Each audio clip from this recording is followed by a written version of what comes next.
Olá, passando aqui para compartilhar algumas coisas que, assim como me ajudaram e melhoraram o meu dia, eu espero que ajude e melhore o seu dia.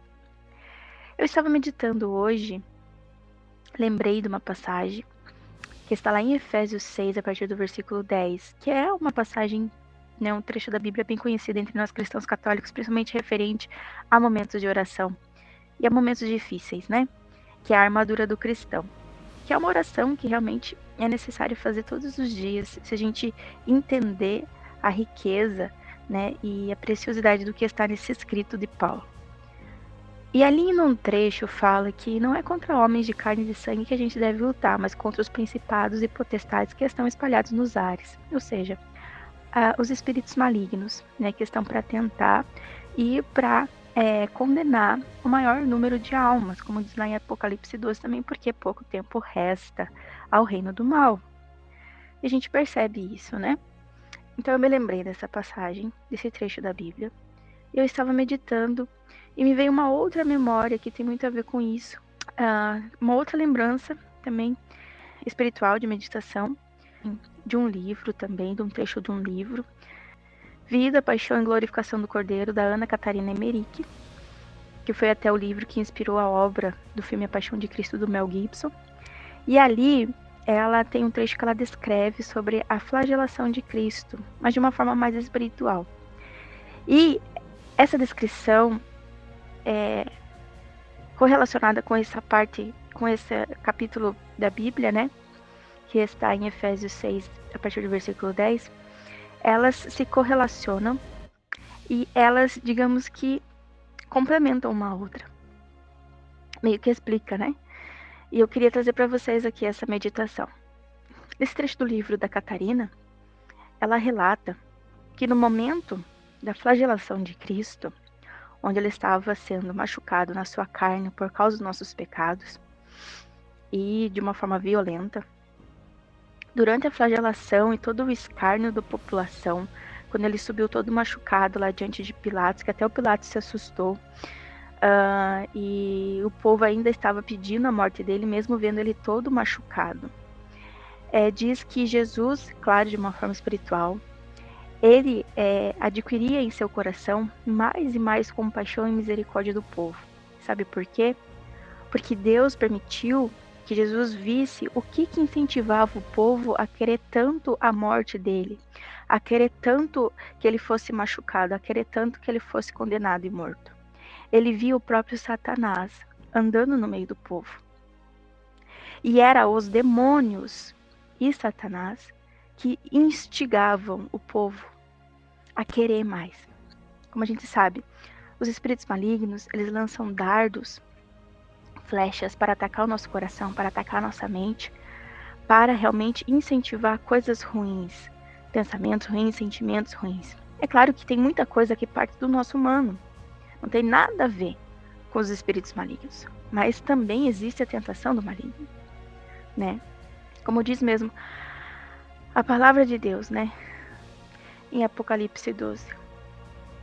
Mas ó terra e mar, cuidado, porque o demônio desceu para vós cheio de grande ira, sabendo que pouco tempo lhe resta. Então isso tem a ver com essa passagem de Efésios 6, para que a gente possa entender um pouquinho melhor e trazer para a nossa realidade. Então Jesus, quando ele estava todo machucado, sendo castigado por aqueles algozes, quando ele estava lá sendo julgado e vendo a população por quem ele veio, a humanidade por quem ele veio, querendo que ele morresse, que ele sofresse, que ele fosse condenado condenado à morte e morte de cruz, ele não sentia ódio nem raiva, como diz a palavra de Deus. Em nenhum momento ele abriu a boca para reclamar. Em nenhum momento ele abriu a boca para revidar. Em nenhum momento ele pensou em se vingar. Em nenhum momento ele sentiu ódio no seu coração ou raiva. Ele não pensou, ele apenas amou aquela humanidade por quem ele veio. E o coração dele se enchia cada vez mais de compaixão, de piedade, por ver a miséria daqueles corações que estavam tão machucados e que estavam sendo incitados pelas flechas, pelos dardos dos malignos, dos espíritos malignos que estavam ali soltos nos ares, né? E andava ali no meio. Então, se você for ver o filme, tem alguns momentos que o demônio passa no meio da população. Quando ele passa no meio da população, você vê as pessoas gritando. Então, era isso, no filme não está tão claro, mas é isso que Ana Catarina Emmerich tenta explicar ali no seu livro, que os demônios passavam, os espíritos malignos passavam pelo meio da multidão, e esses espíritos lançavam dardos e lançavam coisas ruins, incentivava pensamentos, sentimentos de ódio, de raiva, né, de vingança, de todo tipo de sentimento e pensamento maligno daquelas pessoas, pedindo então a morte de Jesus. E Jesus, nesse sentido, ele via de uma forma espiritual. Então ele via que a culpa não era só do ser humano, é claro, né? Mas que existia ali uma força maligna também incentivando. Ou seja, a culpa não era só daquelas pessoas, não era delas, não estava surgindo todo aquele ódio, toda aquela raiva, aquela mágoa, aquela vingança deles próprios, mas também incentivando ou então fortalecidos pelos espíritos malignos que estavam incentivando e andando no meio deles, né? Então, Jesus, quando via isso, ele sentia mais compaixão e mais misericórdia no seu coração. E a mesma coisa no nosso dia a dia, e era isso que eu queria trazer. Às vezes as pessoas têm inveja da gente. A gente às vezes nem sabe o porquê. Às vezes a gente nem tem nada para ser invejado. Mas as pessoas sentem. Às vezes parte delas mesmo, do humano. O humano é capaz de sentir inveja. Mas às vezes está sendo incentivado por uma força maligna, pelos espíritos malignos soltados nos ares. Às vezes a pessoa tem ciúme.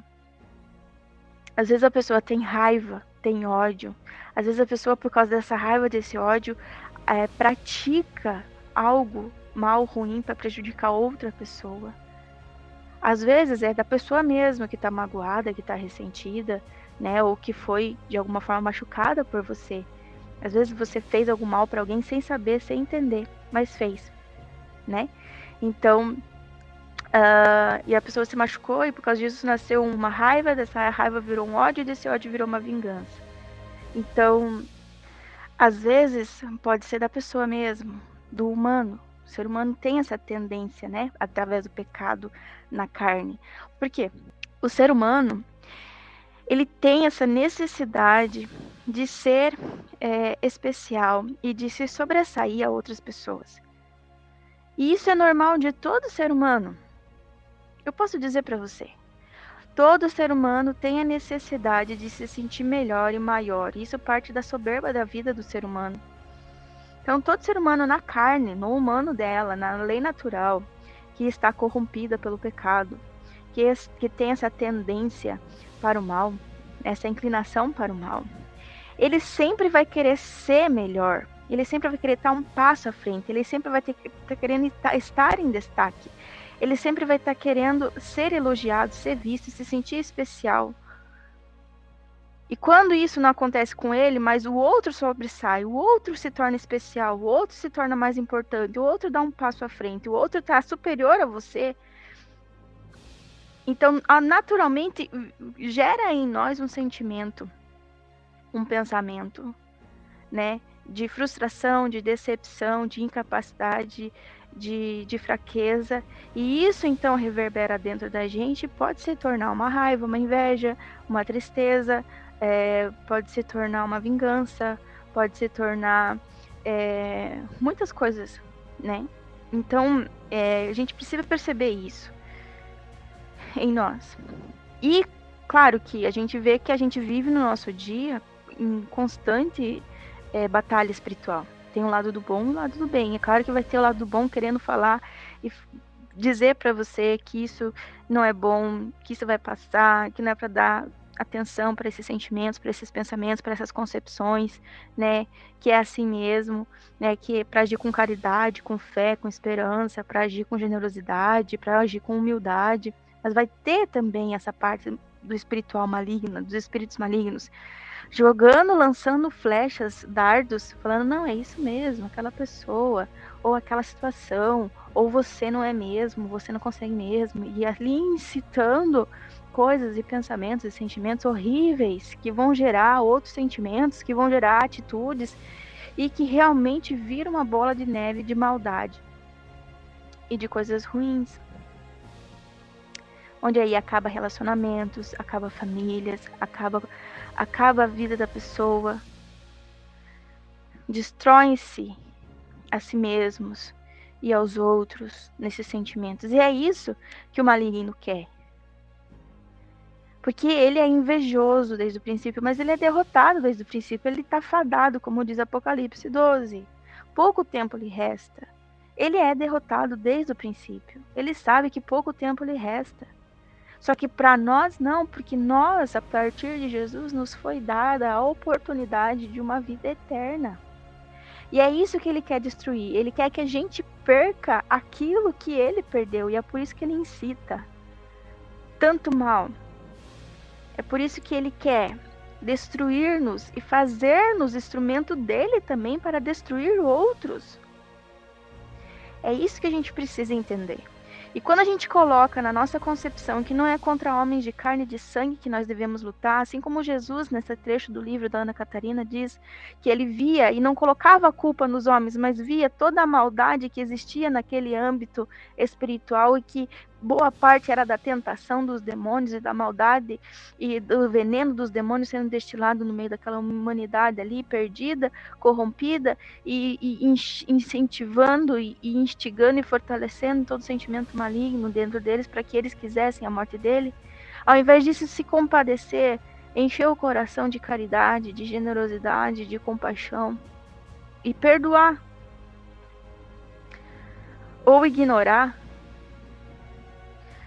né? Não procurar culpados, mas procurar entender o que está acontecendo e procurar um melhor discernimento para que disso não flua, não tenha um fruto pior.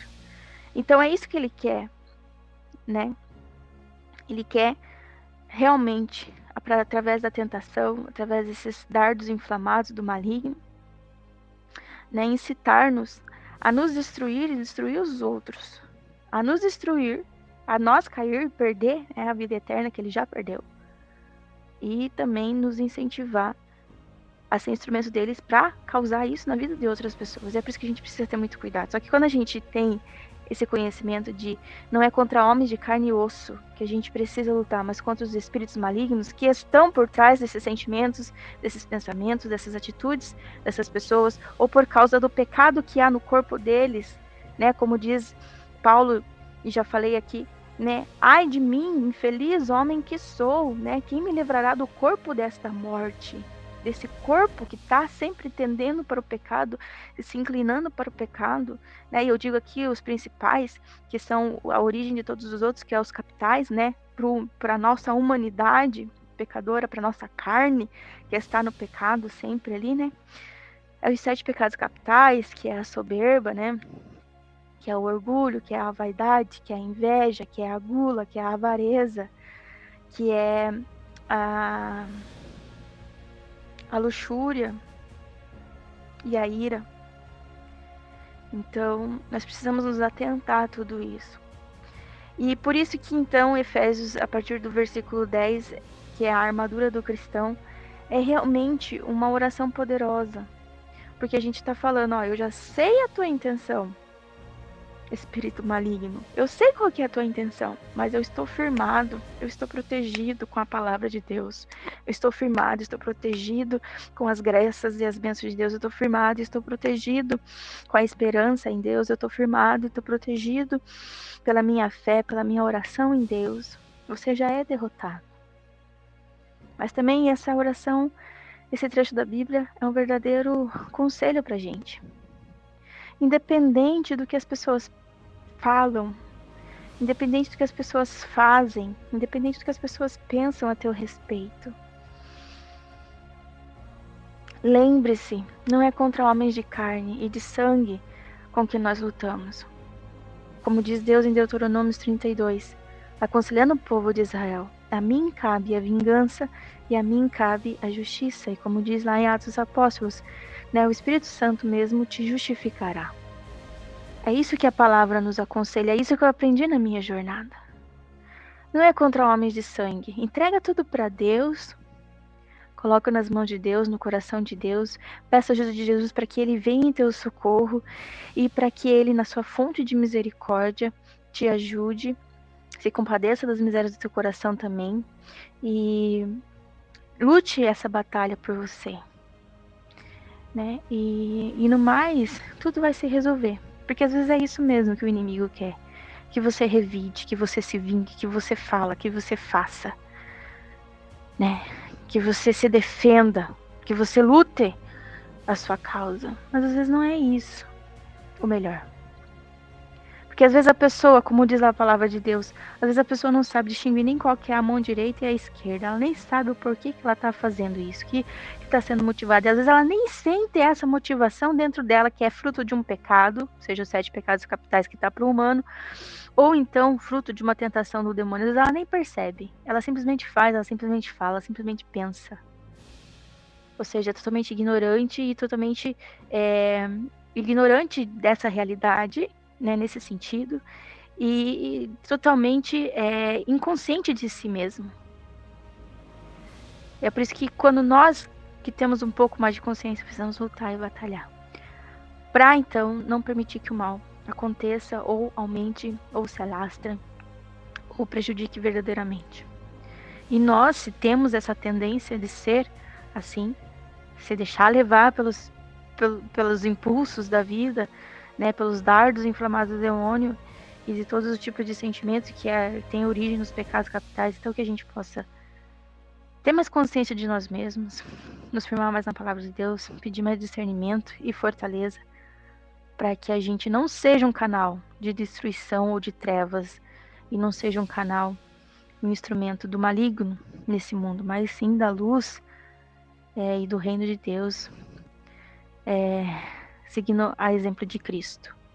Era isso que eu queria partilhar com vocês aqui hoje. Finalmente, irmãos, fortalecei-vos no Senhor pelo seu soberano poder. Revesti-vos da armadura de Deus para que possais resistir às ciladas do demônio. Pois não é contra homens de carne e sangue que temos de lutar, mas contra os principados e potestades, contra os príncipes deste mundo tenebroso, contra as forças espirituais do mal espalhadas nos ares. Tomai, portanto, a armadura de Deus para que possais resistir nos dias maus e manter-vos inabaláveis no cumprimento do vosso dever.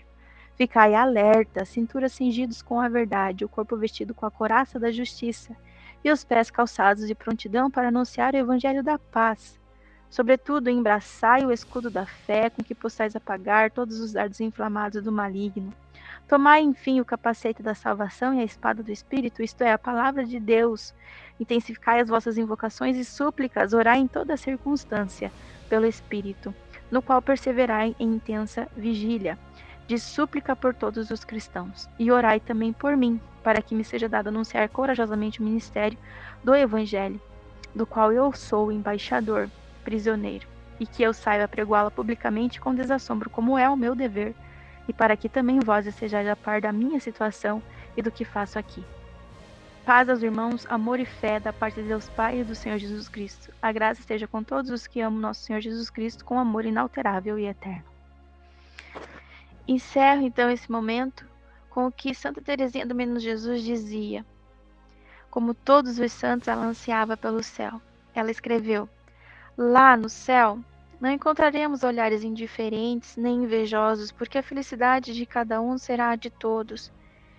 Entre os mártires nos assemelharemos aos mártires, entre os doutores aos doutores, entre as virgens às virgens, assim como numa família todos, sem inveja, confiam uns aos outros, assim seremos no céu com os nossos irmãos. Julgais que os grandes santos, conhecendo quanto devem as almas pequeninas, ao vê-las no céu, não as amarão com um amor sem igual? Haverá lá certamente muitas simpatias deliciosas e surpreendentes. O privilegiado de um apóstolo, de um grande doutor, será talvez um pequenino selvagem, o amigo íntimo de um patriarca, uma simples criança. Oh, como eu quisera estar nesse reino de amor! Como tenho sede dessa mansão bem-aventurada, onde lá a felicidade de um será a mesma de todos. A felicidade de cada um será a de todos, no mesmo sentimento, num só coração, imersos no amor que é Deus. Como já dizia a palavra de Deus também em Romanos, o reino dos céus não é comida nem bebida, mas paz, alegria, justiça e gozo no Espírito Santo. Deus abençoe você poderosamente e sucesso.